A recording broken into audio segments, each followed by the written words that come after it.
ओम विष्णुवादला पृष्ठ भक्ति सिद्धांत सरस्वती गोस्वामी श्री प्रभुपाद की जय। अनंत कोटि वैष्णव वृंद की जय। नामचार श्री हरदास ठाकुर की जय। ग्रंथराज श्रीमद् भागवतम की जय। निताई गौर हरि प्रेमानंदे।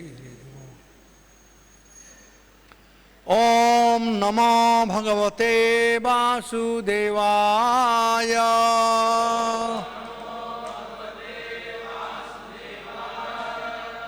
ओम नमो भगवते वासुदेवाय।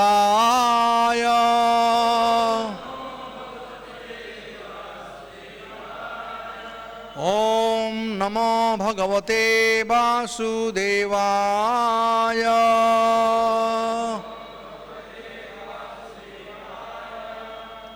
तो आज हम लोग पढ़ेंगे भागवत महापुराण से दशम स्कंद अध्याय 14 ब्रह्मा द्वारा कृष्ण की स्तुति।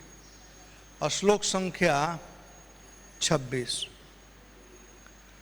अज्ञान संगौ भवबंध मोक्षौ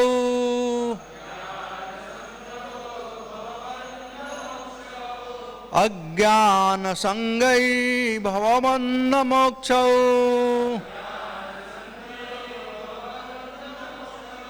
द्वैनाम नान्योतरितज्ञ भावात्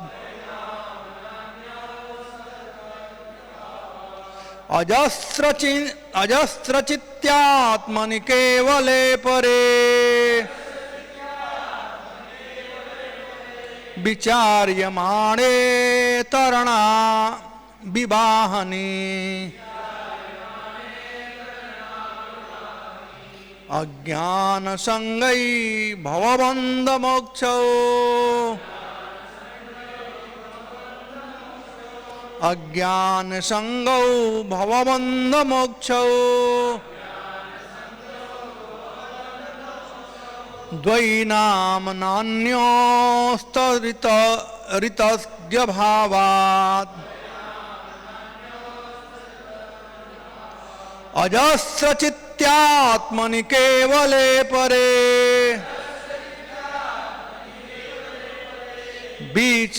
विचार्यमाणे तरणा विवाहने अज्ञान संगौ भवबंध मोक्षौ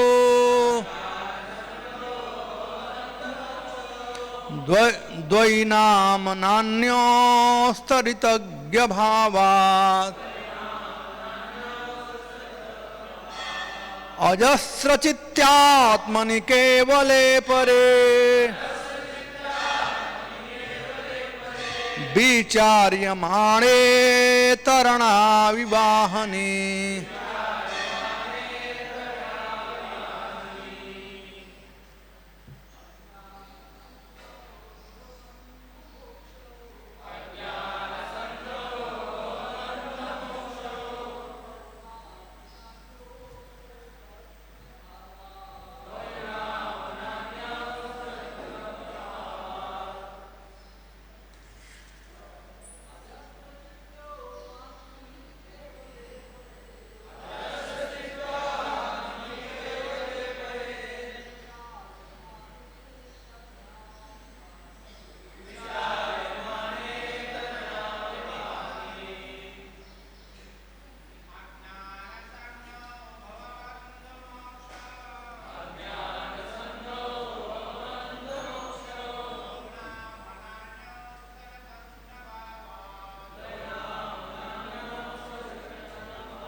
नए भक्त लोग।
माता जी लोग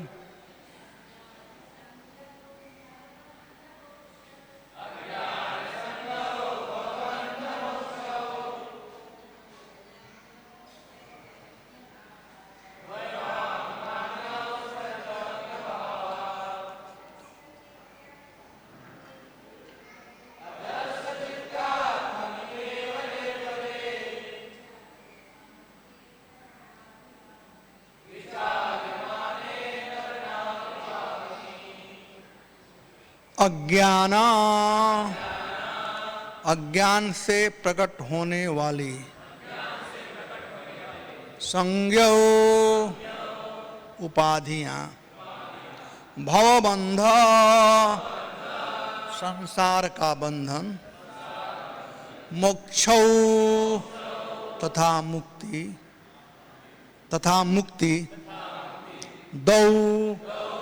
दो नामा निस्संदेह न नहीं अन्यो पृथक तह है रीता सत्य ज्ञभाता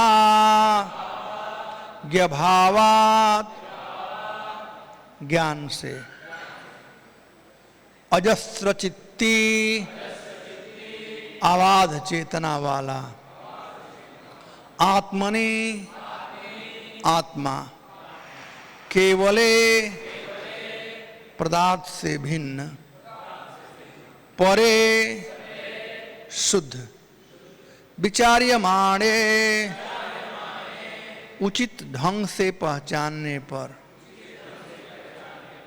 तरणौ सूर्य के भीतर इव जिस तरह अहानी दिन रात। अनुवाद और तात्पर्य।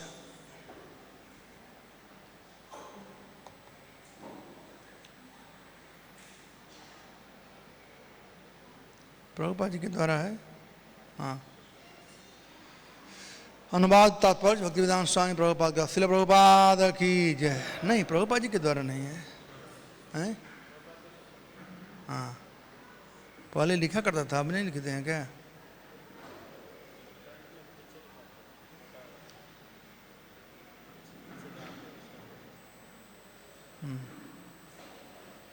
भव बंधन तथा मोक्ष दोनों ही अज्ञान की अभिव्यक्तियां हैं।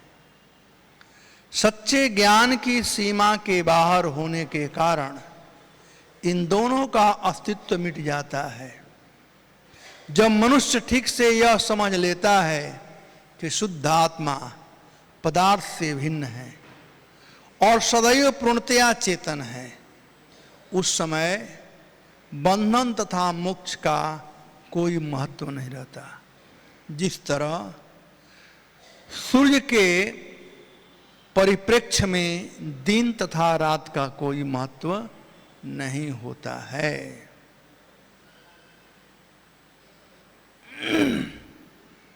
तात्पर्य, भव बंधन तो भ्रम है, मोह है, क्योंकि जीवात्मा का भौतिक जगत से कोई वास्तविक संबंध नहीं होता है।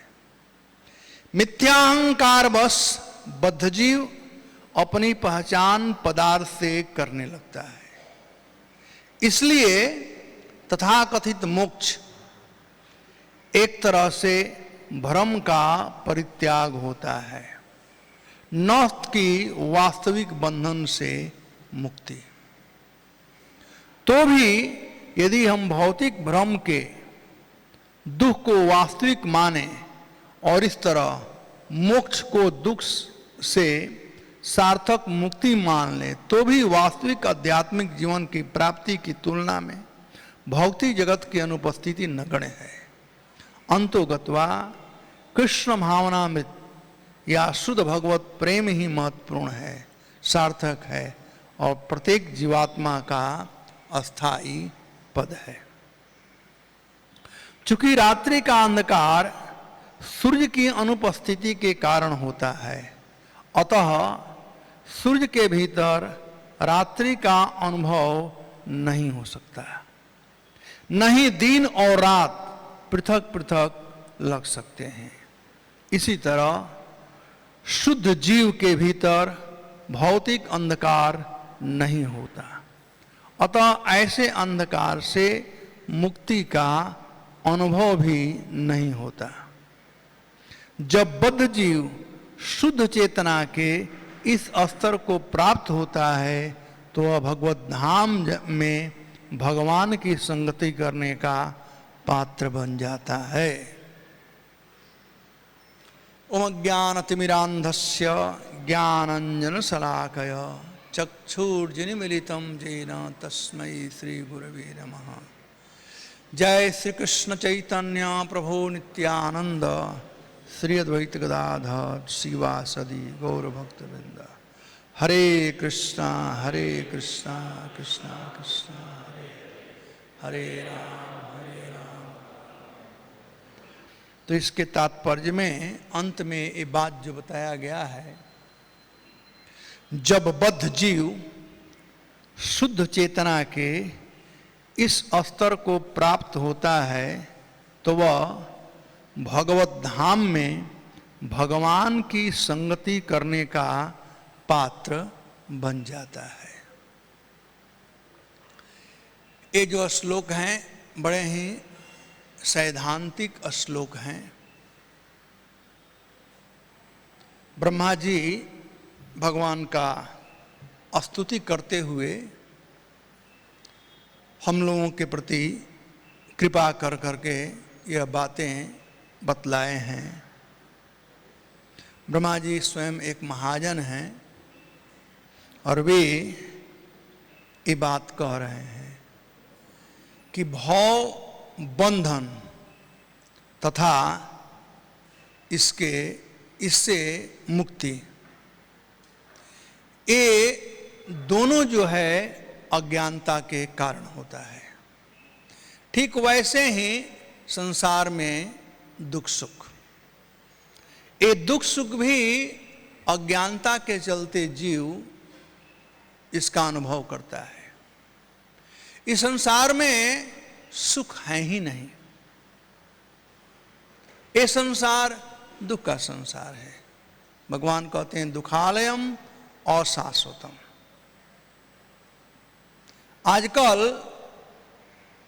जैसे पहले जब हम लोग इस बात को कहते थे कि संसार जो है जन्म मृत्यु जरा व्याधि का दुख है, तो लोगों को समझाना पड़ता था कि दुख क्या होता है।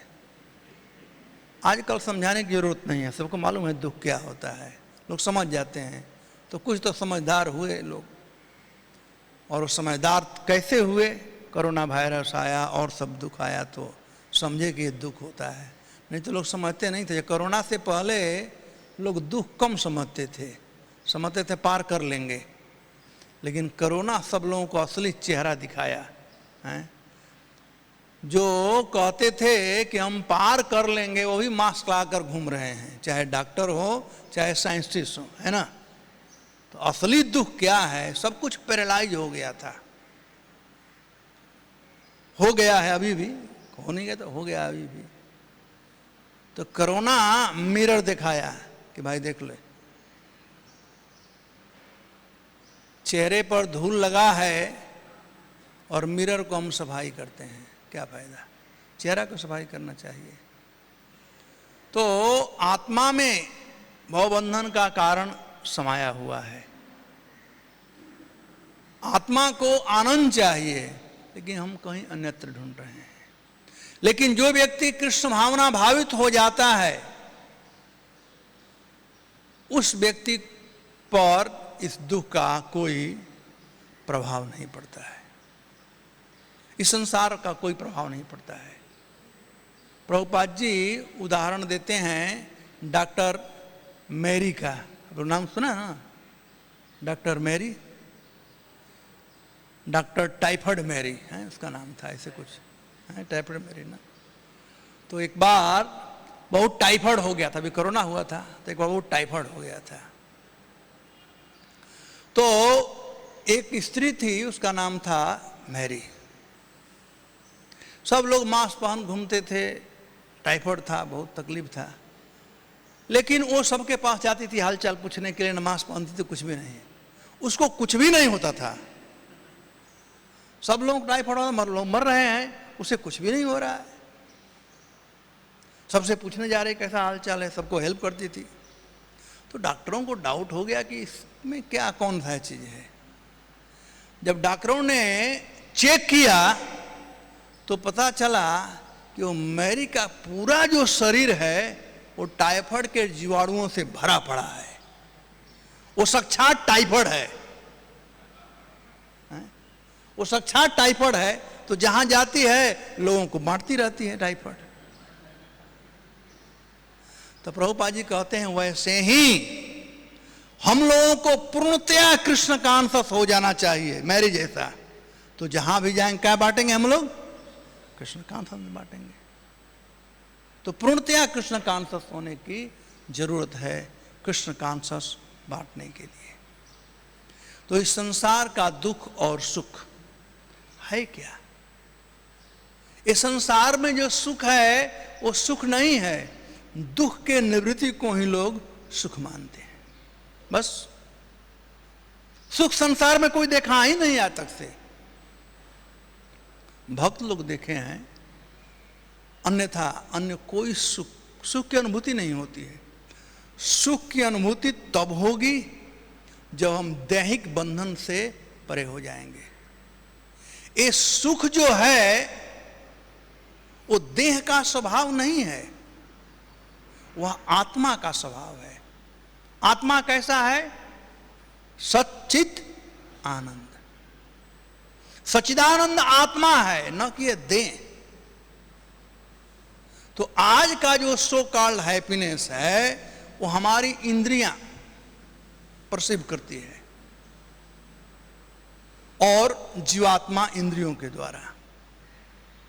लेकिन यह बद्ध परिस्थिति है, ये ओरिजिनल परिस्थिति नहीं है। ओरिजिनल परिस्थिति में दुख होता ही नहीं है। आत्मा को कहीं दुख नहीं है, जीव को दुख है, आत्मा को नहीं। तो यहां पर उदाहरण दिया गया है कि जैसे हम लोग दिन रात अनुभव करते हैं, लेकिन जो सूर्य के परिप्रेक्ष्य में है, सूर्य के नजदीक है, उसके लिए दिन रात नहीं। इसका अनुभव है, जब हम प्लेन से जाते हैं कभी कभी विदेश इत्यादि, तो ऊंचाई पर, तो हम लोग देख सकते हैं कि बादल जो होता है, जब सूरज और पृथ्वी के बीच में बादल आ जाता है तो अंधकार छा जाता है, अंधेरा हो जाता है।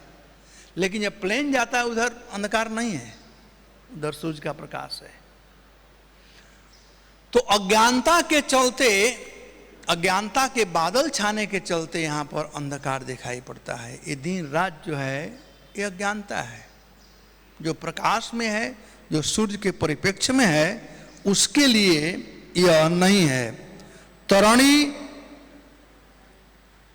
तरणौ इव अहनी, जो सूर्य के भीतर है, यह मतलब निश्चय ही। आहनि मतलब दिन और रात। आहनि आहनि भूतानि मृक्ष गच्छन्ति जब मंदिरे है, यह नहीं तो यही शब्द आहनि। दिन और रात का जो भेद है, ये द्वंद्व जो है, वो तब तक से है जब तक से हम सूर्य के जीव नजदीक नहीं है। वैसे ही ये भाव और बंधन जो है वो तब तक से है जब तक से हम कृष्ण के नजदीक नहीं हैं, या कृष्ण से जब तक से हम लोगों का संबंध स्थापित नहीं हुआ है। अब भाव बंधन तथा मोक्ष दोनों को ब्रह्मा जी कहते हैं ये अज्ञानता के कारण है। अज्ञानम संगौ भव बंधन मोक्षौ। भाव और बंधन दोनों, भाव बंधन और मोक्ष, ये दोनों अज्ञानता के चलते हैं।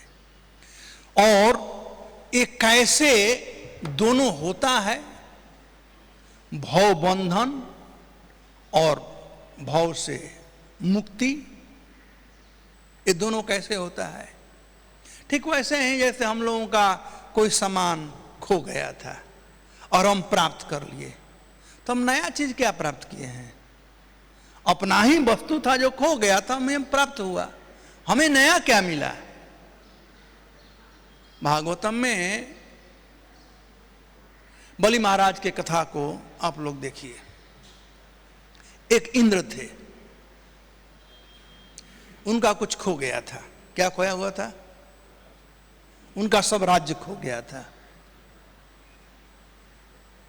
और बलि महाराज उस राज्य को प्राप्त कर लिए थे। भगवान ने दोनों को राज्य दिया, इंद्र को उनका राज्य दिया और बलि के लिए सुतल लोक का निर्माण किया, जो कि इंद्र के राज से भी बहुत समृद्ध है। अब इन दोनों में से, इंद्र और बलि में से कौन प्राप्त किया है? कौन प्राप्त किया? बलि महाराज। अरे इंद्र को क्या मिला? खोया हुआ वस्तु मिला ना, वस्तु उसी का था, उसे मिला। लेकिन बलि महाराज के लिए स्पेशल राज्य का निर्माण भगवान किए, जो राज्य कैसा था? इंद्र के राज्य से बहुत समृद्ध राज्य था। वहां पर कोई बैर नहीं था, वहां कोई भय नहीं था। इंद्र को हमेशा भय बना रहता है, वहां कोई भय नहीं था, और साक्षात भगवान वहां दर्शन दे रहे थे। तो ये वास्तविक मुक्ति है, ये वास्तविक वस्तु की प्राप्ति है। ये भाव बंधन और मोक्ष जो है वैसे ही है जैसे इंद्र का राज था, चला गया था, फिर मिल गया। मोक्ष का मतलब एक तो हुआ बंधन और एक से छुटकारा। तो ना हमको मिला ही क्या, हम फंसे और हम यहां से निकले। तो हम लोगों को ये फंसने और निकलने के चक्कर में नहीं पड़ना चाहिए, नहीं तो इसको यहां पर ब्रह्मा जी कहते हैं यह सब अज्ञानता है। अज्ञानता के चलते ही जीव फंसता है। भक्ति विनोद ठाकुर तत्व विवेक में इसका भली भांति वर्णन किए हैं कि कैसे जीव इस संसार में फंसता है। ये देखिए, इस शरीर में 3 तत्व है। एक है आत्मा, जो कि दिव्य है, ट्रांसडेंटल है, भौतिक नहीं है, वो इस संसार का नहीं है। इस शरीर में जो 8 तत्व है वो इस संसार के हैं। भूमिरापन लो वायु खम मनोबुद्धि एवं च अहंकारम इति में भिन्ना प्रकृति रष्टदा, इस संसार के हैं। लेकिन जीवात्मा के लिए भगवान कहते हैं अपरेयम इदस्तन्नम प्रकृति विद्धि में पराम, वो मेरा है, भगवान का अंश है। तो जीव जो है, जो आत्मा है, वो अलग तत्व है। उसका गुणानुवाद हम लोग सुने हैं। दूसरे अध्याय में कि उसको हम काट नहीं सकते हैं, मार नहीं सकते हैं, जला नहीं सकते हैं, शरीर बदलता है, आत्मा हमेशा रहता है, इत्यादि इत्यादि। सुने ना आत्मा के गुण का दूसरे अध्याय में। तो एक आत्मा है और ये दो शरीर है, एक है सूक्ष्म देह और एक है स्थूल देह। सूक्ष्म देह जो दिखाई नहीं पड़ता, जिसका अनुभव नहीं हो पाता, केवल अनुभव से ज्ञान प्राप्त होता है, दिखाई नहीं पड़ता है, और स्थूल देह जो दिखाई पड़ता है। ये तीनों अलग अलग तत्व हैं, लेकिन ये तीनों जुड़े हुए हैं। ये तीनों के जुड़ने से ही भवबंधन होता है। तीनों में से एक भी न जुड़े तो भवबंधन नहीं हो सकता है। और तीनों का अलग अलग होना जो है वह कहलाता है मोक्ष।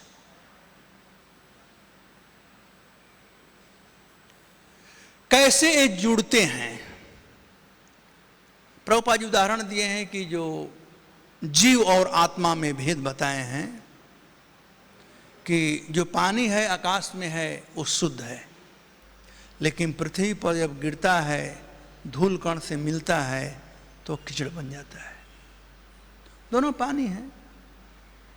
तो वैसे ही जो जीव कृष्ण की सेवा में लगा हुआ है वह आत्मा कहलाता है, और ज्यों ही संसार भोगने की कामना उसमें उत्पन्न हो जाती है तो वह जीव बन जाता है तुरंत। लेकिन फिर भी सुधरने का चांस है। देह में आने पर सुधरना बड़ा मुश्किल होता है। तो वह जीव जब ट्रेवल करता है, जो सच्चिदानंद स्वरूप है, भले उसका दिमाग खराब हो गया है, उसका कॉन्शसनेस पोल्यूटेड हो गया है, विथ पोल्यूटेड कॉन्शसनेस वो जीव इस धराधाम पर आ रहा है। तो पहला मुलाकात होता है उसका सूक्ष्म तत्वों से, और सूक्ष्म तत्वों में से कौन कौन सूक्ष्म तत्व हैं? 3, मन, बुद्धि और अहंकार। तो पहला उसका संबंध होता है अहंकार से। यहां पर तात्पर्य में विश्वनाथ चक्रवर्ती ठाकुर के द्वारा बताया गया है, मिथ्या अहंकार बस बद्ध जीव अपनी पहचान पदार्थ से करने लगता है। आइडेंटिफिकेशन जो होता है वो मिथ्या अहंकार से होता है, अहंकार से नहीं। मुक्त अवस्था जो है, अहंकार मतलब मुक्त अवस्था, कि मैं कृष्ण का दास हूं, ये अहंकार है। और मिथ्या अहंकार क्या है? कि मैं यह देह हूं, मैं कौन हूं। अहंकार और मिथ्या अहंकार से परिचय। मैं कौन हूं? अहंकार से परिचय होता है कि मैं कृष्ण का दास हूं, और मिथ्या अहंकार से मैं इंडियन हूं, मैं अमेरिकन हूं, मैं हिंदू हूं, मुस्लिम हूं, इत्यादि इत्यादि। तो यहां पर मिथ्या अहंकार बस बद्ध जीव। देखिए, बद्ध जीव पहले से कहा गया है। जो आत्मा जिसका कॉन्शसनेस पोल्यूटेड हो गया है वो बद्ध जीव है। बद्ध जीव अपनी पहचान पदार्थ से करने लगता है। तो पोल्यूटेड कॉन्शसनेस के साथ में जब जीवात्मा प्रवेश करता है तो उसका संबंध पहले मिथ्या अहंकार से होता है, और वहीं पर अहम ममेति की भावना शुरू हो जाती है। और फिर मिथ्या अहंकार के जो 6 साथी हैं वो भी साथ में आ जाते हैं। तीसरे स्कंद में इसका विशद वर्णन किया गया है। और बाद में जब जीवात्मा बुद्धि के संसर्ग में आता है, जो बुद्धि भी सूक्ष्म पदार्थ है, तब जीवात्मा पोल्यूटेड कॉन्शसनेस के साथ में, मिथ्या अहंकार के साथ में बुद्धि के दरवाजा खटखटाता है। और क्यों खटखटा रहा है? मालिक बनकर करके। ओरिजिनल पोजीशन जो है जीवरे स्वरूप है कृष्ण नित्य दास, ये आत्मा है। और मैं भोक्ता हूं, ये जीव का परिचय है। तो बुद्धि का दरवाजा खटखटाता है, अपना प्रस्ताव देता है बुद्धि को। बुद्धि कहता है ये भी ठीक नहीं आप कर रहे हो, ये ठीक नहीं है। बुद्धि का काम है डिस्क्रिमिनेशन, सही क्या है और गलत क्या है, यही काम करना है बुद्धि का। बुद्धि डिस्क्रिमिनेट करता है कि सही क्या है और गलत क्या है, लेकिन है वह सबऑर्डिनेट। जय श्री श्री गौनिताई की जय, अधरात बिहारी की जय। है वह सबऑर्डिनेट, तो बतला सकता है कि भाई ये ठीक कार्य नहीं है, जीव तुम्हारे लिए ठीक काम नहीं है। बुद्धि का डायरेक्ट कॉन्टेक्ट, जीव कह सकता है कि ठीक तुम्हारे लिए नहीं है। लेकिन जीव इंजॉय करना चाहता है संसार को, भगवान से अलग रह कर करके। तब बुद्धि दो भाग में बढ़ता है, एक कहलाता है कुबुद्धि और एक कहलाता है सुबुद्धि। बैड इंटेलिजेंस और गुड इंटेलिजेंस। तो वही बैड इंटेलिजेंस के साथ में जीवात्मा अब आगे बढ़ता है। बुद्धि कह सकता है सही क्या है गलत क्या है, लेकिन जीवात्मा तो आनंद भोगना चाहता है। तो आनंद के खोज में वह पहुंचता है मन के पास। और मन जो है एक ऐसा वस्तु है, जैसे जिह्वा हुआ, जिह्वा में कोई हड्डी नहीं है, तो जिह्वा कुछ भी खा लेगा और कुछ भी बोल लेगा। वैसे ही मन के पास अपना कोई सपोर्ट नहीं है, तो मन कुछ भी स्वीकार कर लेगा। बुद्धि तो कहा कम से कम कि ये ठीक नहीं है, लेकिन मन कहा yes very good very good, मन स्वीकार कर लिया। और मन के अंदर ये हमारी 5 ज्ञान इंद्रियां हैं। इन ज्ञान इंद्रियों से ही जीव आनंद भोगता है। आंख से देख कर करके अच्छा चीज है, जीवा से स्वाद लेकर के आज फिस्ट है, कान से सुन कर करके कि बहुत अच्छा लग रहा है। तो ये 5 जो ज्ञान इंद्रियां हैं उनके द्वारा पुराने भगवत गीता में यह दिया गया था पिक्चर। 5 घोड़े हैं, लगाम है, मन और बुद्धि लगाम को पकड़ा है, लेकिन बेचारा असहाय परिस्थिति में है। पता नहीं नए वाले में है कि नहीं है, नए वाले में है, ओके नहीं है। तो ये परिस्थिति है। तो बंधन का जो कारण होता है, जीव पोल्यूटेड हो गया है, कॉन्शसनेस पोल्यूटेड हो गया, मिथ्यांकार साथ दिया, कुबुद्धि साथ दिया, लेकिन अंततः ये सब सटल प्लेटफॉर्म पर है। ग्रॉस प्लेटफॉर्म पर रसगुल्ला कैसा होता है खूब कोई वर्णन कर दे, कैसे बनता है, कितना छोटा कितना बड़ा, वो सब ठीक है। अगर टेस्ट न करें तो रसगुल्ला का स्वाद कहाँ मालूम पड़ेगा। तो अब तक सब सटल प्लेटफॉर्म पर है। मन ही है जो सटल को ग्रॉस में परिणित करता है। इसीलिए अवंतिक ब्राह्मण का कथा आप लोग जानते होंगे कि जब उसे घर से निकाल दिया गया था, जब बैराग उत्पन्न हुआ, वो मौनी बाबा बन गया था और बहुत लोग उसको परेशान कर रहे थे, बहुत लोग परेशान कर रहे थे।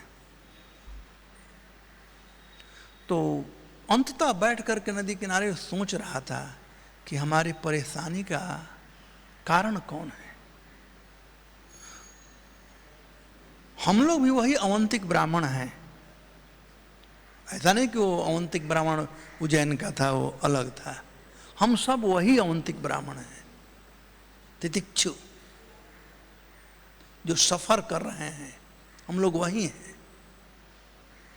जैसे वो ब्राह्मण बैठ कर करके सोच रहा था, हम लोगों को थोड़ा समय निकालना चाहिए और बैठ करके सोचना चाहिए कि आखिर ये दुख क्यों मिल रहा है, ये दुख का कारण क्या है और इसे छुटकारा कैसे प्राप्त हो सकती है।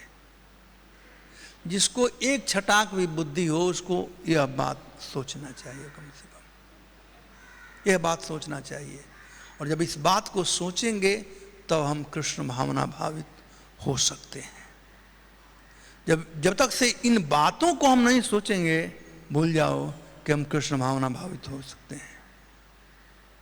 मंदिर में रह सकते हैं, हरे कृष्ण जब भी कर सकते हैं, सब कुछ ठीक है, लेकिन जब सब इस पर विचार न किया जाए, जड़ क्या है, ऊपर से केवल दवाई करने से, सिम्पटम को ट्रीट करने से कोई फायदा नहीं, रोग को ट्रीट करना चाहिए। तो अवंतिक ब्राह्मण कह रहा है, नायम जनों में सुख दुख हेतु, न देवताग्र न कर्म काल। नायम जनों में सुख दुख हेतु, ये जो लोग हमको परेशान कर रहे हैं या परेशान किए, मेरी पत्नी, मेरे पुत्र, घर वाले, ये भी जन हुए। उसके बाद जब मैं आ रहा था तो लोग उल्लाहना दे रहे थे कि देखो घर वाले निकाल दिए तो मौनी बाबा बन गए। बच्चे लोग पत्थर फेंक रहे थे, मलमूत्र त्याग रहे थे। इसे हमें सीखना चाहिए। जब हम पर कोई दुख होता है, कोई डांट देता है, कोई ये कुछ कर देता है, हम लोग तुरंत उसे पंगा ले लेते हैं कि टेम्पल कमांडर बदमाश है, हमको परेशान कर रहा है, ये ऐसे कर रहा है, ऐसे कर रहा है, तुरंत उसके ऊपर बिगड़ जाते हैं। लेकिन वास्तविक ज्ञान क्या है, जो कि अवंतिक ब्राह्मण कहते हैं, नायम जनों में सुख दुख हेतु। ये लोग हमारे सुख और दुख के कारण नहीं हैं। तो कहता है कि ठीक है, हो सकता है मैं भगवान का भजन नहीं किया या देवताओं को प्रसन्न नहीं किया, तो देवता लोग दुख पहुंचा रहे होंगे, माध्यम हो गए हैं। तो न देवता, देवता लोग भी नहीं। तो ग्रह खराब चल रहा है हमारा, यही लोग कहते हैं ना कि आजकल तुम्हारा ग्रह बड़ा खराब चल रहा है। कहते नहीं, न ग्रह भी कारण नहीं है। तो तुम्हारा कर्म ही खराब होगा, कर्म फल भोग रहे हो। न कर्म, तो कहते हैं आजकल कोरोना का समय है, समय बड़ा खराब चल रहा है। तो न काल, काल भी नहीं। तो आखिर दुख के कारण है कौन, इस भवबंधन के कारण है कौन? तो अवंतिक ब्राह्मण कहता है वही बात जो भगवान गीता में बताए हैं। क्या कहता है? मना परम कारणमावनन्ति संसार चक्रम परिवर्तयत्यत्। कारण कौन है? मन। भगवान भी गीता में कहते हैं कि मन हमारा सबसे अच्छा मित्र है और मन हमारा सबसे वर्स्ट एनिमी है। यही बात है ना। वैसे ही अमृत बिंदु उपनिषद में ये वर्णन किया गया है, मन एव मानुष्यम कर्म बंधन मोक्षय। मन एव मतलब निश्चय ही, मानुष्यम मनुष्यों के लिए, कर्म बंधन मोक्षय। यहाँ पर दोनों बात आया हुआ है, भव बंधन तथा मोक्ष। ये दोनों अज्ञानता की अभिव्यक्तियां हैं। तो वही मन जो है वही हमारे भवबंधन और मुक्ति का कारण है। मन से ही बंधन हो सकता है और मन से ही मुक्ति हो सकती है। जैसे किसी व्यक्ति का कोई वस्तु पड़ा हुआ है और मन कहता ले लेते हैं चलो, तो ले लेते हैं और कहीं पुलिस पकड़ लिया तो जेल में डाल देगा, बंधन कारण हो गया, और क्या भाई अपना नहीं है छोड़ दो उसको, तो मुक्ति कारण हो गया। सिंपल चीज। ठीक वैसे ही सब पर अप्लाई कर सकते हैं। इंद्रिय तृप्ति करेंगे तो बंधन का कारण होगा, और इंद्रिय तृप्ति से परे हो जाएंगे तो मुक्ति का कारण होगा। लेकिन इंद्रियों का प्रधान इंद्रियां जो है वह है मन। तो बंधया विषया संगो मुक्ति निर्विषया मनः। वस्तुओं से संबंध जो है वह बंधन है, और वस्तुओं को त्यागना जो है वह है मुक्ति। For man mind is the cause of bondage and mind is the cause of liberation.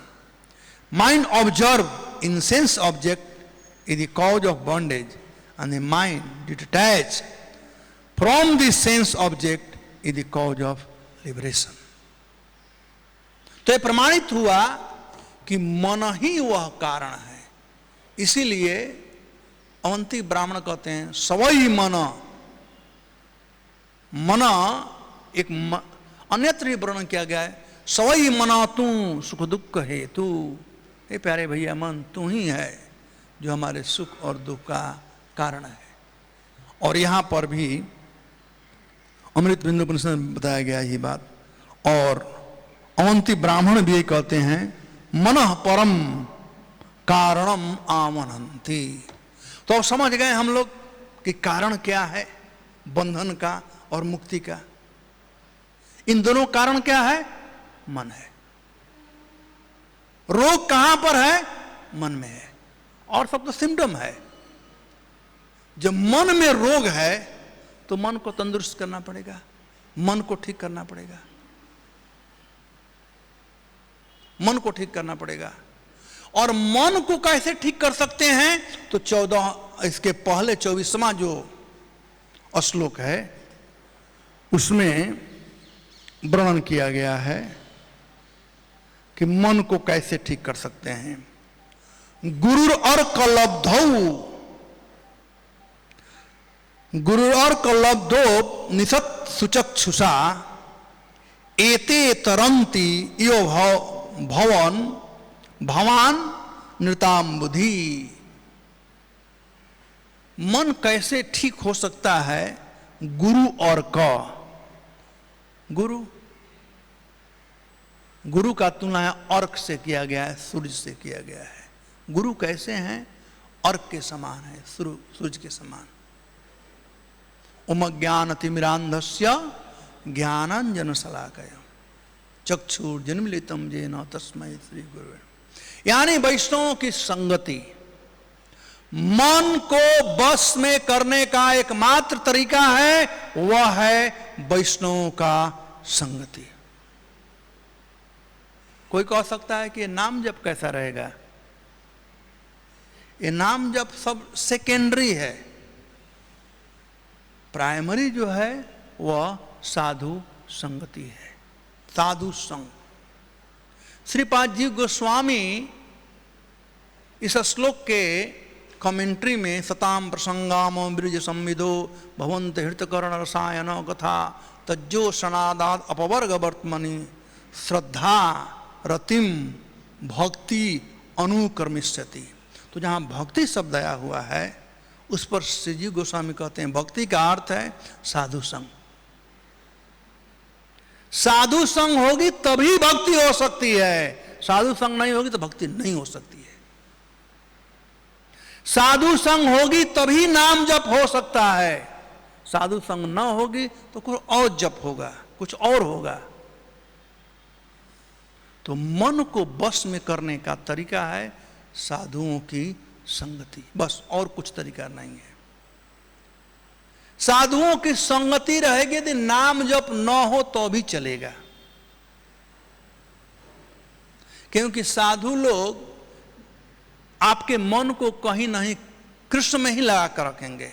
जैसे जयप्रताका महाराज मायापुर में एक सेवा कर रहे थे, उनका जप नहीं हो पा रहा था, तो प्रभुपाद जी से पूछे कि हमारा जप नहीं हो पा रहा है, उसका डेवलपमेंट में हम लगे हुए हैं।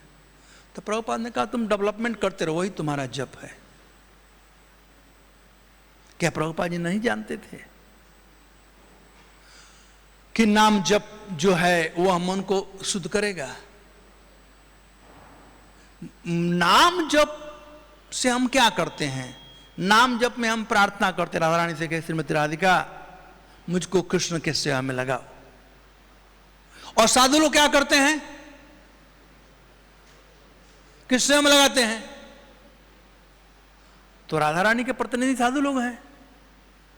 तो गुरु और का साधु लोग जो हैं वो और सूर्य के समान हैं, जो जीव को भगवान की सेवा में लगाते हैं। यही जीव का स्वरूप है, जीवरे स्वरूप है कृष्ण नित्यदास। इस तात्पर्य में बहुत सुंदर ये है, क्योंकि रात्रि का अंधकार सूर्य की अनुपस्थिति कारण होता है, अतः सूर्य नहीं।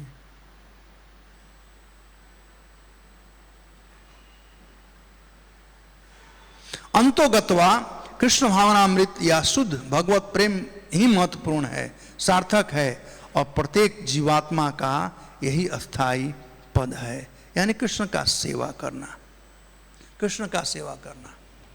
और यदि हम कृष्ण का सेवा करना प्रारंभ कर देंगे, तब जैसे डिग्रेडेशन हुआ है जीव का, वैसे एलिवेशन होगा। जब साधुओं की संगति हो जाएगी, तो साधुओं की संगति में आज जो है हमारा मालिक मन है। जीव में इंडिपेंडेंस है, माइनॉरिटी इंडिपेंडेंस। जीव ने अपना इंडिपेंडेंस मन को दे दिया है। मन जो कहेगा वही करते हैं। हम लोग कहते हैं चलो भाई मंदिर चलना है, हाँ स्वामी जी मन करेगा तो आऊंगा, मन कहेगा तो आऊंगा। मन नहीं करता है काम करने के लिए। अरे भैया मालिक तू है कि मन तुम्हारा मालिक है? मन नहीं करता है कीर्तन में नाचने का, मन नहीं करता है गीता पढ़ने का, मन नहीं करता सेवा करने का। तो जब तक से यह भाव रहेगा मन नहीं करता है, मन नहीं करता है, गड़बड़ रहेगा। मैं कहा ना कि मन के अगेंस्ट जाओ तो भी कोई तकलीफ नहीं, क्योंकि उसका कोई स्टैंडिंग नहीं है, कोई स्टोरेज नहीं है उसके पास, वो क्लाउड नहीं है। क्या कहते हैं आजकल है, क्या है क्लाउड ना, क्लाउड में स्टोरेज होता है ना, वो बुद्धि में है, मन में नहीं है। तो मन का बात ना मानो तभी चलेगा। मैं अपने साथ इसका अनुभव किया हूँ। पहले कभी कभी थक जाते थे ना, तो मंगला आरती आना मुश्किल था, और मेरी वाइफ कुछ बोल देती थी, उस समय नींद हराम हो जाता था। कुछ बोलती थी कि आप लीडर हो, आप सोओगे तो कैसे हो। तो हमारी गुरु है, कम से कम हमको मंगला आरती आने के लिए वो बोल देती थी। तो फिर मैं अपने से प्रैक्टिस करना शुरू किया। मन बच्चा के समान, उसको मनाना है और कुछ नहीं करना है। तो मैं एक आध दो बार कहा चलो यार थक तो गए हैं, सोना चाहिए। और कभी कभी वो भी मान जाती है, हाँ ठीक भाई सो जाओ कोई बात नहीं। और बाद में मैं क्या सोचा कि नहीं चलो चलो मंगला आरती आते हैं, और मंगला आरती आने के बाद में जाकर के मैं सो जाऊंगा। राइट, मन को मना लिया, मन मान गया। और मंगला आरती आ गए, नहा वा कर करके अब थोड़ा कीर्तन में नाचे उचे तो घूमे फिरे और मॉर्निंग वॉक कर लिए। अब क्या नींद आएगा? तो मन नहीं कहेगा अरे तूने तो कहा था कि मंगला आरती के बाद आकर सोएंगे। उसके पास स्टोरेज नहीं है ना, आई क्लाउड नहीं है उसके पास।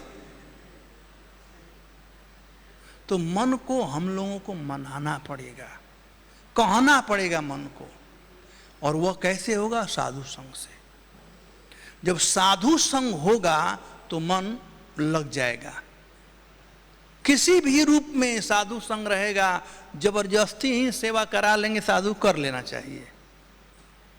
जब साधु संग से सेवा जब होगा तो अपने पास तो मन से ऊपर आ गया। साधु संग जो हुआ वह जीवात्मा अब साधुओं के हाथ में है, गुरु के हाथ में है। तो वह तुरंत आएगा एलिवेटेड हो जाएगा। कहां पर? बुद्धि के पास। हमारा बुद्धि डिवाइडेड है, 50% कुबुद्धि और 50% सुबुद्धि। लेकिन जो साधु लोग हैं उनका 100% है। व्यवसायत्मिका बुद्धि एक कुरुनंदना, उनका 100% है शुद्ध भक्तों का। अरे 100% वाले साधु न मिले, 20% वाले, 40-50% वाले ही मिल जाए तो 50% कुबुद्धि है और 50% सुबुद्धि है, तो उनका 50% वाले भी मानना, 50 तो नहीं, 50 से ऊपर होगा तभी साधु होगा, 50 से नीचे साधु नहीं हो सकता है, 50 से ऊपर बुद्धि होना चाहिए।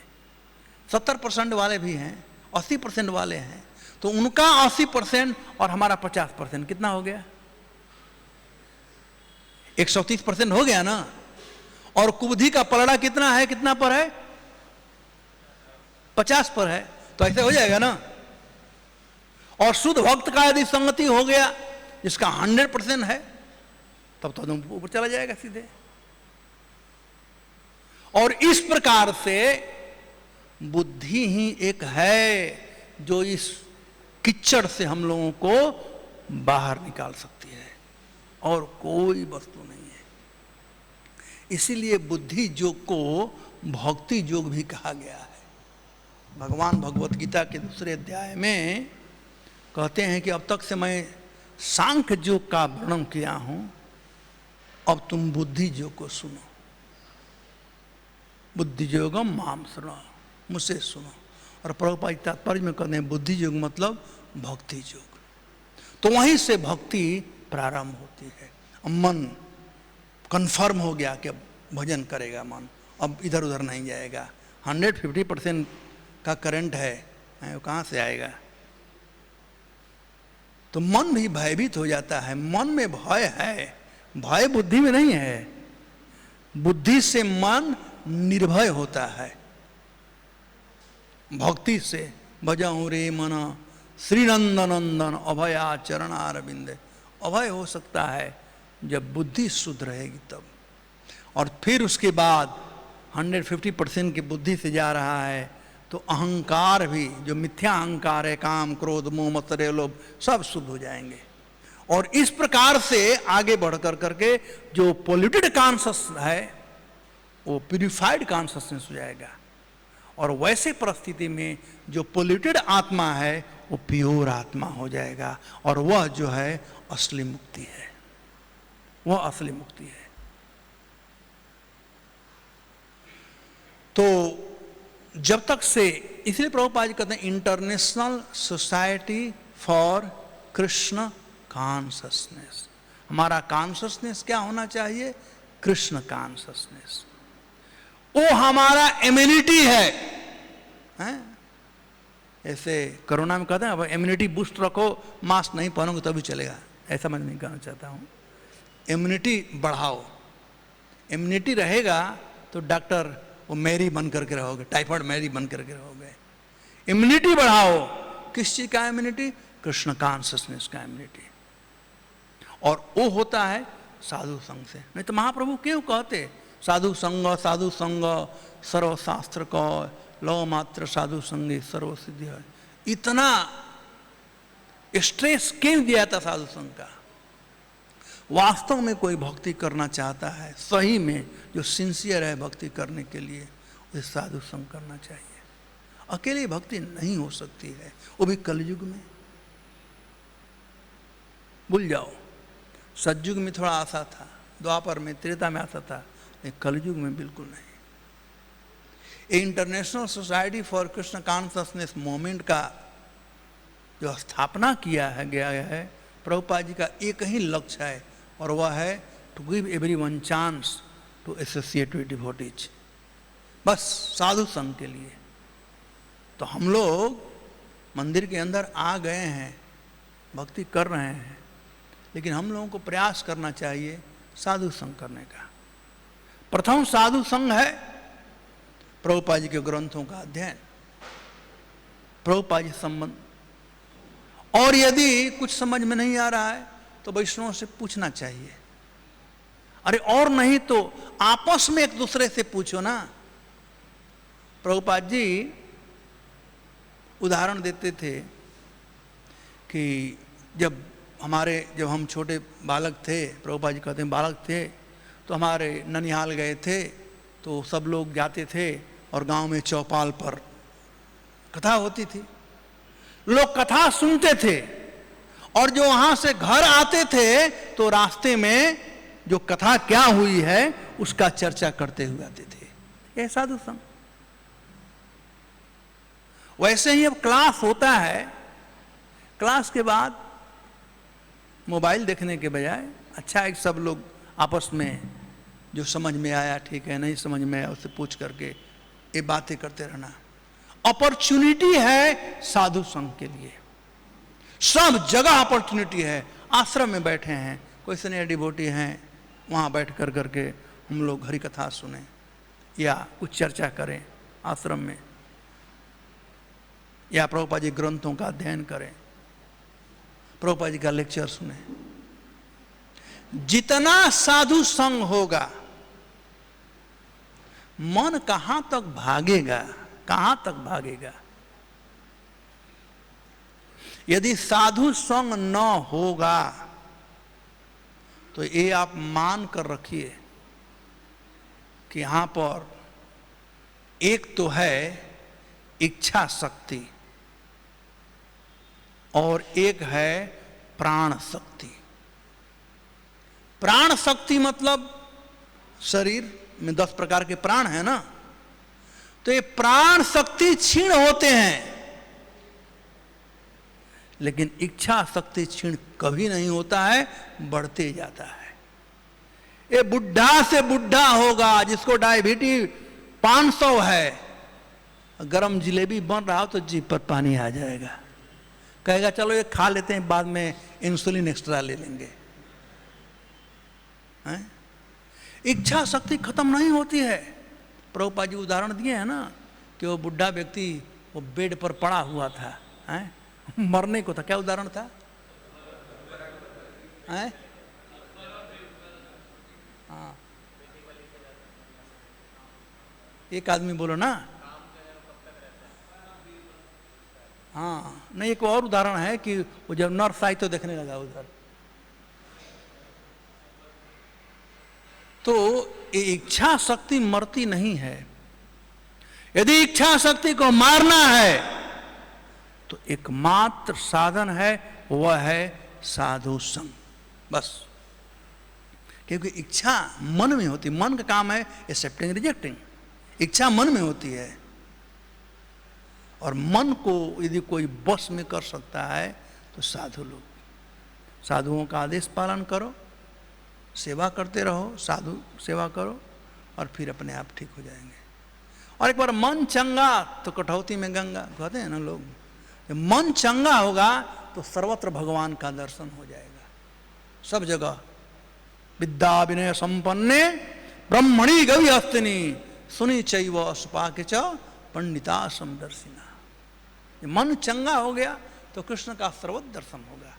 क्या चीज है जो कृष्ण से परे है? तो तात्पर्य के अंत में बड़ा ही सुंदर यह बात बताया गया है कि जब बद्ध जीव शुद्ध चेतना के इस स्तर को प्राप्त होता है तो वह भगवत धाम में भगवान की संगति करने का पात्र बन जाता है। बद्ध जीव शुद्ध चेतना यानी कॉन्शसनेस जब प्यूरिफाइड होता हो तब, यानी जब हम कृष्ण भावना भावित हो जाते हैं तब। जो ही कृष्ण भावना भावित होंगे वह भगवत धाम में भगवान की संगति करने का पात्र बन जाता है। जैसे ब्रज की गोपियां, ब्रज की गोपियां, अभी 3 दिन से मैं लेक्चर दे रहा था गोपी गीत पर दुबई के भक्तों को, इसलिए मैं क्लास नहीं आ पाया। तो वहाँ पर यही बात बताया, गोपियाँ कितना कृष्ण कॉन्शस थी, कितना कृष्ण कॉन्शस थी कि निरंतर कृष्ण का ही चिंतन करती थी, वो कृष्ण के साथ थी। भगवान का 3 प्रकार का लीला है, प्रकट लीला, अप्रकट लीला, प्रकट अप्रकट लीला। प्रकट लीला का अनुभूति सब कर सकते हैं, सबने किया, असुर लोग, पशु पक्षी। अप्रकट लीला जो है उसका अनुभूति कर सकते हैं वे लोग जो शुद्ध चेतना वाले हैं।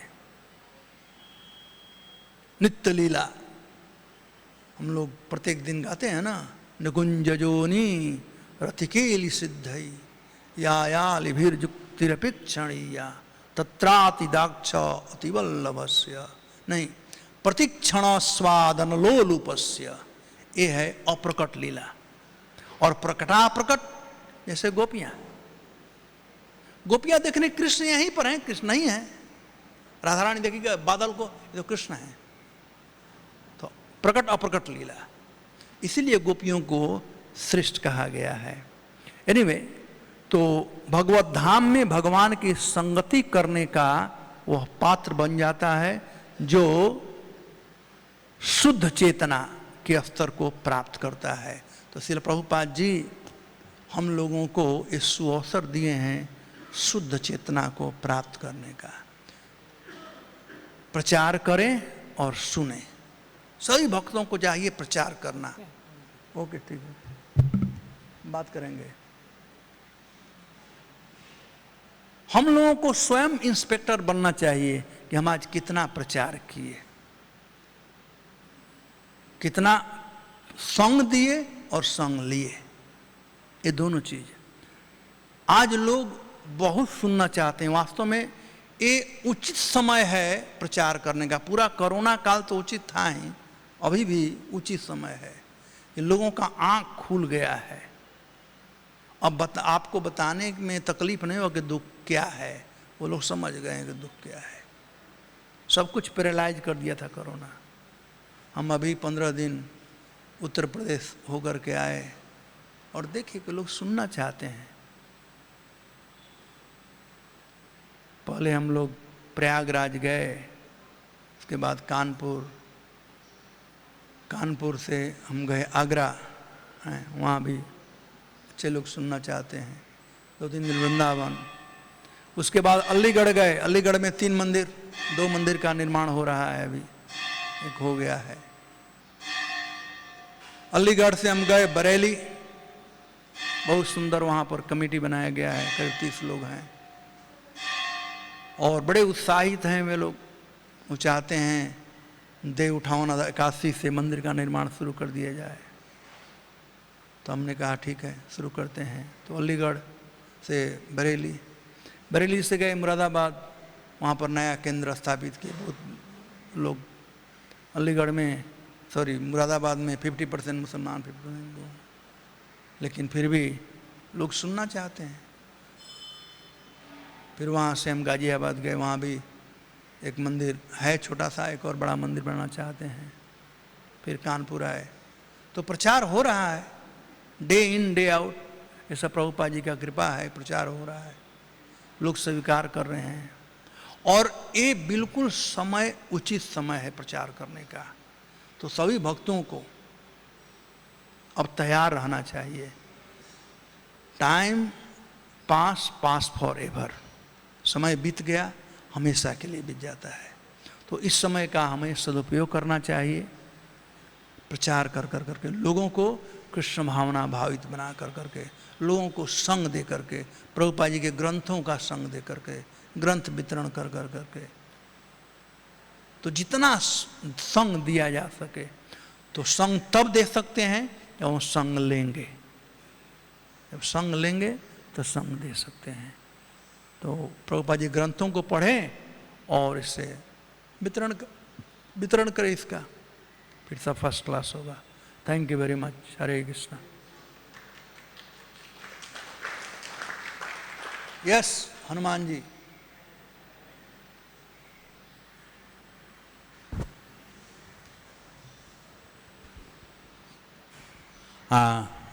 हरे Krishna. Thank you very much प्रभु जी फॉर गिविंग इंस्पायरिंग क्लास। आज के प्रवचन में आपने बहुत बार साधु शब्द का प्रयोग किया है, साधु। तो कृपा करके साधु की परिभाषा बताइए। हम सबके लिए। तितिक्षवा कारुणिका सुहृदम सर्वदेहिनाम अजासत्रव शांतः साधव साधु भूषणम। भगवान कपिल देव बता दिए हैं। ऐसे शाब्दिक अर्थ देखा जाए, साधु का अर्थ होता है जेंटलमैन, अच्छा। जैसे प्रहलाद जी कहें तत्साधु मन्ने असुरवर्य देहिनाम, अच्छा। साधु मतलब अच्छा, और जो अच्छा होता है उसका एक गुण है तितिक्षव। थोड़ा प्रसाद लेट हो जाए तो हल्ला मत करो, साधु का लक्षण है। 5 मिनट लेट हो जाए तो अब चालू कर दिए कुक के ऊपर या मैनेजर के ऊपर, तो साधु का असाधु का लक्षण है। प्रसाद न मिले तो अभी को भगवान का कृपा है, चलो आज भूखा ही रहना है, ये साधु का लक्षण है। तितिक्षव कारुणिका, जब तक से ये सहनशीलता नहीं हो तो करुणा नहीं हो सकती है। मैं पता नहीं कहीं क्लास दे रहा था, तात्पर्य में था करुणा का बात। करुणा कृष्ण में है, और जीव में तब करुणा होती है जब कृष्ण संसन करते हैं, और जब सहनशीलता होती है तब करुणा आती है। सुहृदम सर्वभूतानाम, कृष्ण सबके प्रति सुहृद है। तो आप जानते ही हो ये सब, तो ये साधुओं के ये सब पहचान है, लक्षण है। तितिक्षव कारुणिका सुहृदम सर्वभूतानाम अजासत्रव। हम लोग नहीं कह सकते हमारा कोई शत्रु नहीं है।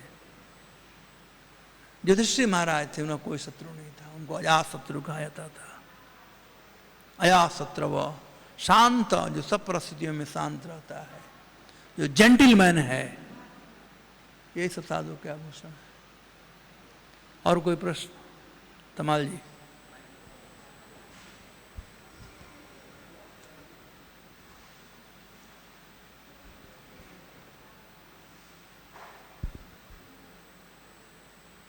हरे कृष्ण। साधुवाद व्याख्या के लिए धन्यवाद। मेरी जिज्ञासा यह है कि जैसे आत्मा के बारे में बताया जाता है कि हृदय के वाम भाग में अवस्थित है, तिष्ठति, तो उसी प्रकार से जो मन है, बुद्धि है और अहंकार है, इनका शरीर के अंदर कहाँ कहाँ स्थान है? मन का कहाँ स्थान है? बुद्धि का कहाँ स्थान है? आत्मा का तो यहाँ है। और इनका रूप क्या है? जैसे आत्मा का स्वरूप तो सतघन, चितघन, आनंदघन बताया जाता है, तो मन का स्वरूप क्या, उसका क्या आकार प्रकार है? मन बहुरूपिया है, वो कोई रूप बदल लेगा। ये सूक्ष्म तत्व ऐसे हैं, इन सूक्ष्म तत्वों में सब प्रकार के रूप हैं। कर्म के अनुसार ये सूक्ष्म तत्व रहते हैं, क्योंकि जीवात्मा जो है इन सूक्ष्म तत्वों के साथ रहता है। ये जो कर्म फल हैं इनके इर्द गिर्द चिपके रहते हैं, तो इनमें कई एक प्रकार का रूप है। मन बहुरूपिया, कई एक जगह बताया गया मन बहुरूपिया के समान है, यही बदलता रहता है। बुद्धि इन सब से परे है। ज्यों ही शरीर नष्ट हो जाता है, बुद्धि का सब ज्ञान खत्म हो जाता है, इरेज हो जाता है सब कुछ। अब जिस शरीर में जीवात्मा जाएगा, अब वह बुद्धि, चाइना में जन्म ले लिए तो चाइनी बुद्धि आना शुरू। बुद्धि जो होता है इस शरीर तक सीमित है, बस बुद्धि यहीं तक सीमित है, इरेज होता। बुद्धि के 12 कंपोनेंट हैं, तीसरे स्कंद में इसका वर्णन किया, जैसे स्मृति, पंडा, प्रज्ञा, ऐसे ऐसे 12 विभाग हैं, और सब के सब इरेज हो जाते हैं। लेकिन ये सब डिपार्टमेंट है, कंपार्टमेंट है, जैसे कंप्यूटर में अलग कंपार्टमेंट है, और उसमें डालना है, भरना है। तो हम लोग बुद्धि को प्राप्त करने के लिए स्कूल जाते हैं, कॉलेज जाते हैं, पढ़ने नहीं जाते हैं, सुनने जाते हैं, और सुन कर करके तो और अहंकार जो है, अहंकार रहता है, अहंकार रहता है, लेकिन वह रहता है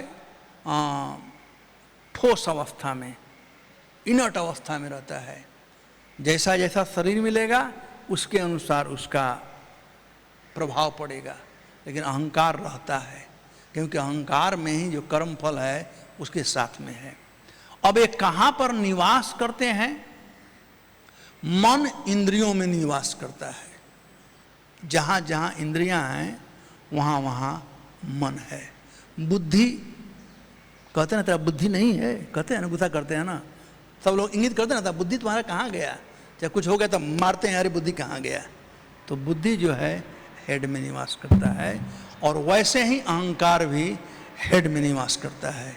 इसीलिए सबसे शरीर में भारी तत्व जो है वो क्या है? सबसे भारी क्या है? सिर है। सबसे भारी सिर है, क्योंकि सबसे भारी अहंकार है। अहंकार ही डुबा डालता है। आदमी डूबता है पानी में तो सिर से ही डूबता है। तो सिर में अहंकार निवास करता है, इंद्रियों में मन निवास करता है, और हृदय में भगवान निवास करते हैं। अहम आत्मा गुडाकेश हृदयसु अर्जुन तिष्ठति। और जहाँ भगवान है वहीं पर आत्मा भी है। आत्मा और परमात्मा साथ में रहते हैं। दूसरा प्रश्न है, ये ठीक है ना अब तक से? आप तो एक अनुभवी व्यक्ति हैं जो अपना अनुभव बता रहे हैं। मैं अनुभव नहीं बता रहा हूँ, मैं शास्त्रों से बताऊंगा। अनुभव को गड़बड़ हो जाएगा। शास्त्र से भी। तो मन बुद्धि और अहंकार के रूप में कौन कार्य कर रहा है? मन बुद्धि अहंकार के रूप में जीवात्मा ही कार्यरत है। जब जीव नहीं रहेगा तो इसका कोई मतलब नहीं है। जब जीव नहीं है, शरीर को छोड़ दिया है, तो यह कोई मतलब नहीं है। डेड बॉडी को क्या कर सकते हो? रसगुल्ला खिलाओ चाहे गाली दो, कोई असर नहीं पड़ता है। लेकिन मन बुद्धि अहंकार के साथ में जब आत्मा रहता है तो बद्ध आत्मा है। जब मुक्त हो गया तो मन बुद्धि अहंकार भी जड़ पदार्थ है। भगवान का भिन्ना में प्रकृति रष्टदा, वो भी जड़ पदार्थ है, वो भी उजलित हो जाते हैं। कर्ण समुद्र जब मुक्ति होती है, बैतरणी जब पार होता है, तो बैतरणी पार के समय मन बुद्धि अहंकार छूट जाता है।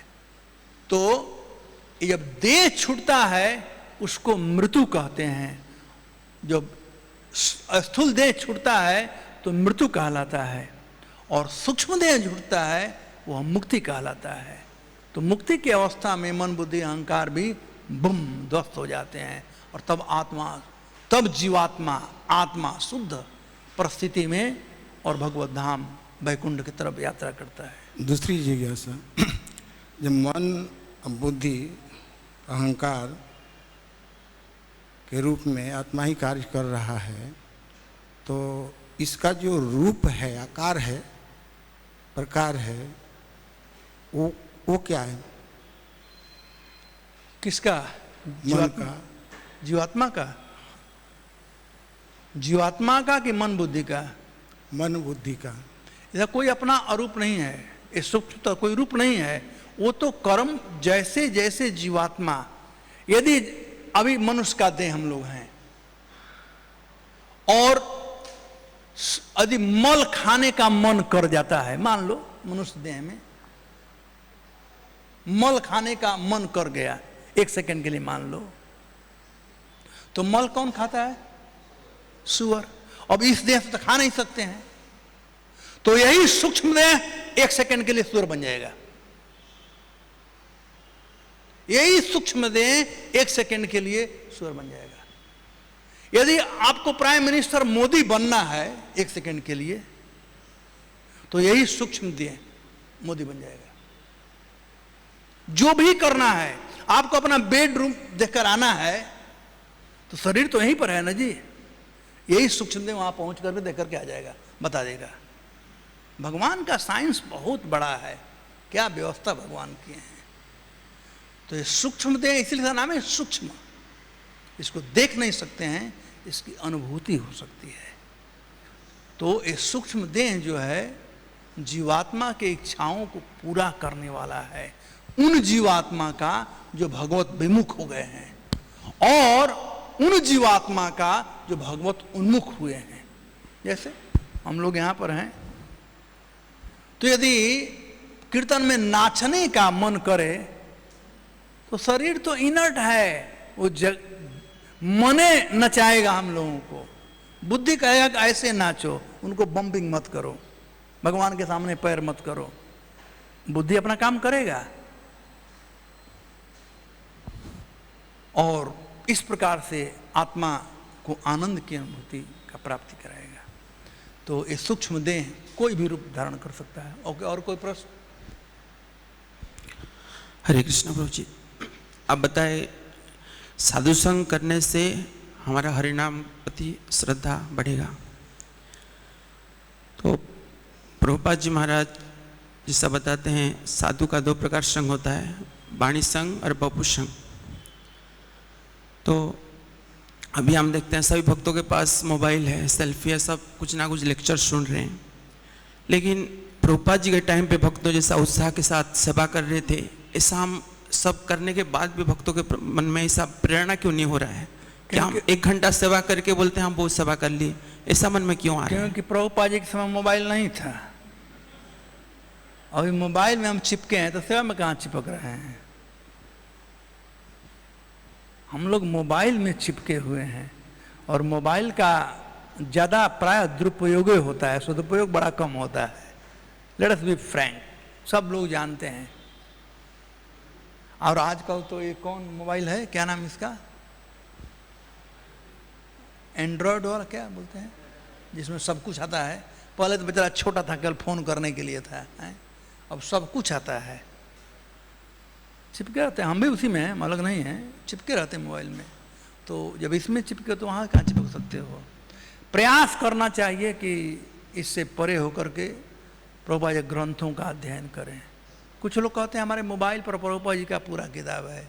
वो मोबाइल पर रहेगा, बस उतना ही, मोबाइले पर आ जाएगा, दिमाग में नहीं जाएगा। तो प्रभुपाद जी ग्रंथों को हाथ में ले करके पढ़ना चाहिए। और स्पर्श करने से भी प्यूरिफिकेशन होता है, शुद्धि होता है, और पढ़ेंगे तो कहना ही क्या है। मोबाइल तो बाथरूम में ले जाते हैं, इसको बाथरूम में ले जा सकते हैं, तो शुद्धता तो है ना अभी भी, आज भी। तो इसलिए मोबाइल मोबाइल है, भागवतम भागवतम है। साधु संग होना बहुत जरूरी है। बपु संग, साधु संग बपु और वाणी दोनों होता है, अलग नहीं कर सकते हो। जब हमारे बीच में है तो बपु संग और वाणी दोनों, यदि नहीं है तो वाणी संग। दोनों पावरफुल हैं, लेकिन वाणी फिर भी ज़्यादा इम्पोर्टेंट है। और कोई प्रश्न? हाँ, वो टेम्पल कमांडर बोल रहा था प्रभु जी 9:15 हो गया, यही कहना चाहते हो ना? फ्यू डेज बैक हमने बलराम कृपा प्रभु बता रहे थे, तो यही मन को हम अगले जीवन और भगवत धाम में भी यही मन को लेकर जाएंगे करके। कौन है बलराम कृपा, पहचानूं मैं बलदेव कृपा।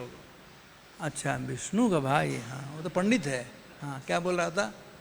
तो he was explaining that with the same mind, यही मन से, जो मन से हमने भक्ति करके भगवत चेतना बना है, यही मन से हम अगले भगवत धाम जब जाएंगे या भगवान का सेवा में लगाएंगे, यही मन के साथ जाएंगे।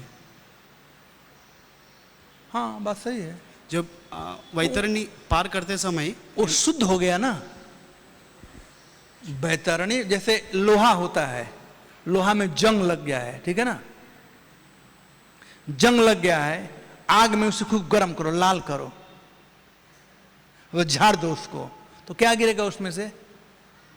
लोहा नहीं गिरेगा ना, जंग गिर जाएगा, लोहा तो अपने असली रूप में आ जाएगा। तो वही साधु संग करने से क्या होता है, वैतरणी में वो जो लगा हुआ उसमें चिपका हुआ ना, बुम, वो गिर जाएगा, गंदगी गिर जाएगा और मन शुद्ध हो जाएगा। Thank you. लेकिन बलदेव है कहाँ? ही वेंट रोज। कहा कि परसों क्लास दिया था इसलिए 1 वीक बैक, एक हफ्ते। और कोई प्रश्न? ऑल राइट, श्रील प्रभुपाद की जय, ग्रंथराज श्रीमद् भागवतम की जय। His great